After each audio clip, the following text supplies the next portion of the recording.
Good morning. Today we are going to discuss a very important topic of laboratory tests. There are some routine tests which are being followed in our day-to-day clinical practices, and we need to understand what are their importances and how are they useful in diagnosing certain types of diseases. Overall looking, the most commonly followed routine tests include CBC, basic metabolic panel, and comprehensive metabolic panel.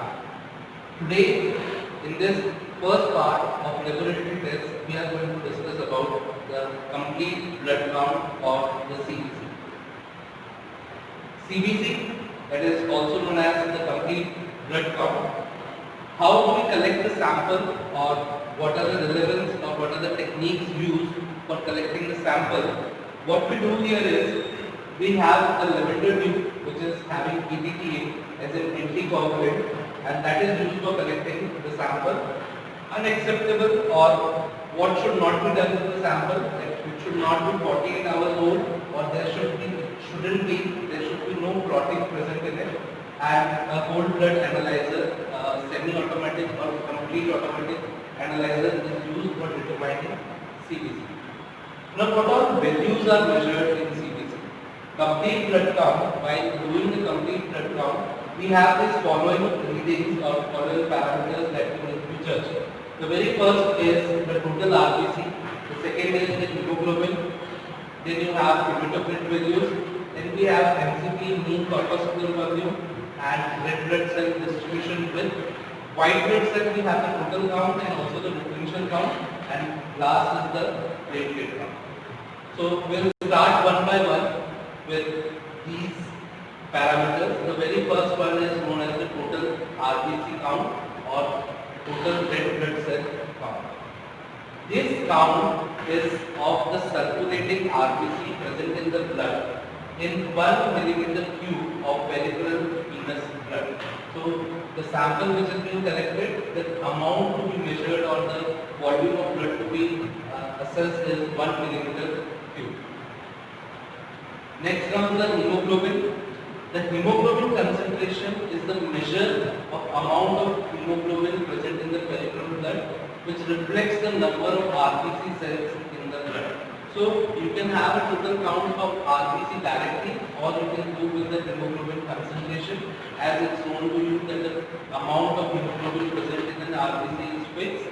So you know that if you know the concentration of hemoglobin, you can indirectly calculate the number of RBC present in blood. Hemoglobin constitutes 90% of the red blood cells.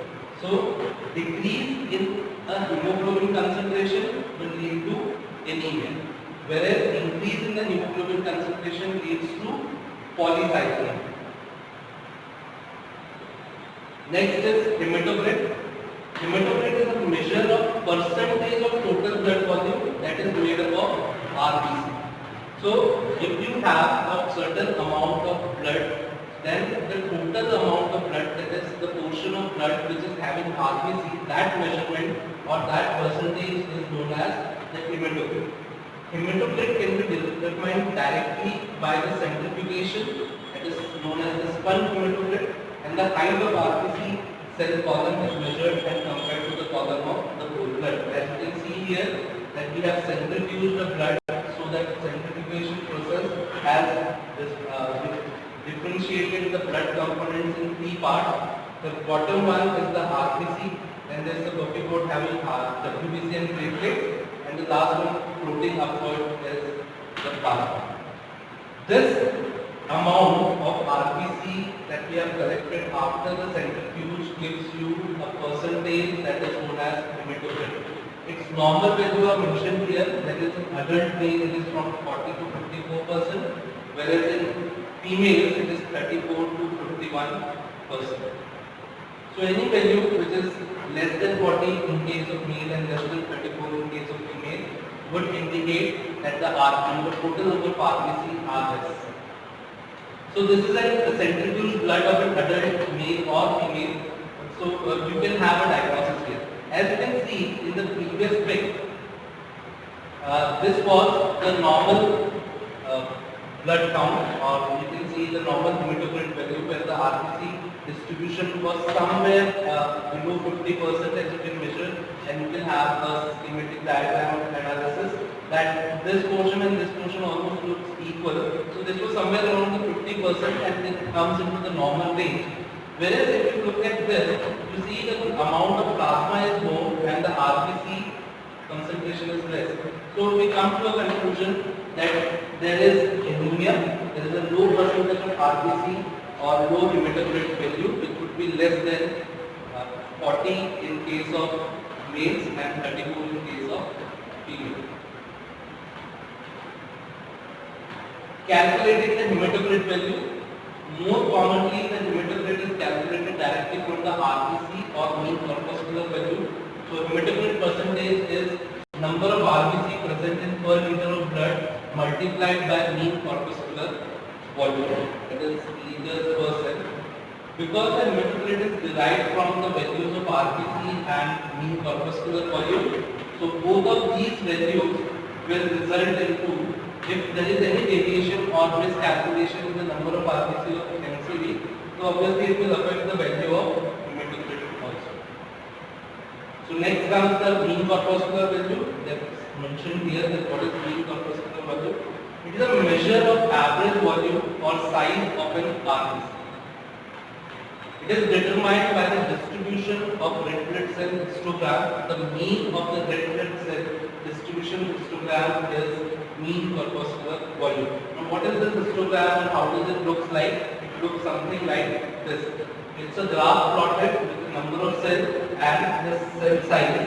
As you can see, the smaller ones are less and even the larger ones are less. And this major distribution, that is maximum number of RBCs falling in this particular belt, constitute the mean corpuscular volume. Mean means it's an average of the smallest and the largest and other present in the blood or the RBCs. Different size of RBCs are calculated and their mean value is calculated. That is known as mean corpuscular volume. So what is the use of this result? It's important to classifying anemia. Because if you have a case of anemia with normal mean corpuscular volume, so that means it's a normocytic anemia. Already that patient is suffering from anemia, but it's this value of mean corpuscular volume is normal and it's normocytic anemia. Whereas if you have decreased mean corpuscular volume, that is microcytic anemia, and if you have increased one, then it is macrocytic anemia. So you can see this graph. If the mean corpuscular volume lies in the normal range, that is a normocytic anemia. But if you have smaller RBCs more, that is microcytic anemia, and if you have larger ones, that is the macrocytic anemia. Then comes the red blood cell distribution bit. It's an indication of variation in the RBC size, referred to as N-isocytosis. It is derived from the red blood cell histogram and represents the coefficient of variation of the curve. In general, an elevated red blood distribution indicates more variation in the size of RBC. To explain this, we'll go back to the diagram where we are analyzing different sizes of RBC. If this curve gets flattened, it becomes something like this, that shows that the number of RBC which are smaller in size or larger in size has increased, whereas the mean volume RBCs are becoming less in number. So there is more variation in the size of RBC. Thalassemia is a microcytic anemia that characteristically has normal red blood distribution, whereas it can be associated where there is an elevated or there is a more difference in the red blood cells. There is deficiencies like iron deficiency, vitamin B12 and folate, a type of vitamin B. That was all about the RBC and its count. White blood distribution or white blood cells. The count of the total WBC or leukocyte count in 1 millimeter cube of peripheral blood is the WBC count. The decrease in the number of WBC is leukopenia, whereas the increase is known as like leukocytosis. Leukopenia is decrease and leukocytosis is increase. When a differential is ordered, see, if you can order a WBC in two ways, that is total WBC count and differential WBC count. Where the total WBC count will give you a count of all the WBCs present, whereas the differential will give you the types of. Now, what are the types of leukocytes known? Neutrophils, lymphocytes, monocytes, eosinophils, and basophils. So you can have a total count or you can have a differential count also. They are performed manually or by automated instruments. So you can have a manual count of them according to their shapes and sizes. You can recognize them, or there is an auto analyzer to give you evaluated.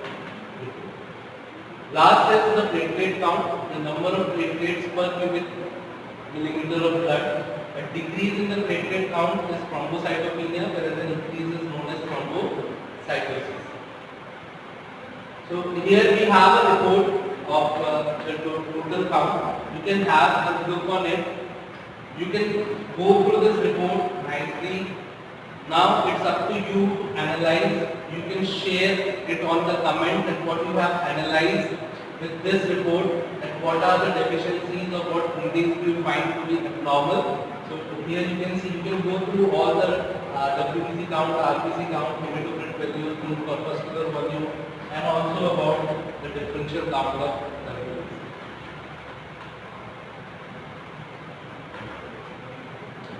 Like that, we will continue with these other values related to RBCs and blood in the next lecture.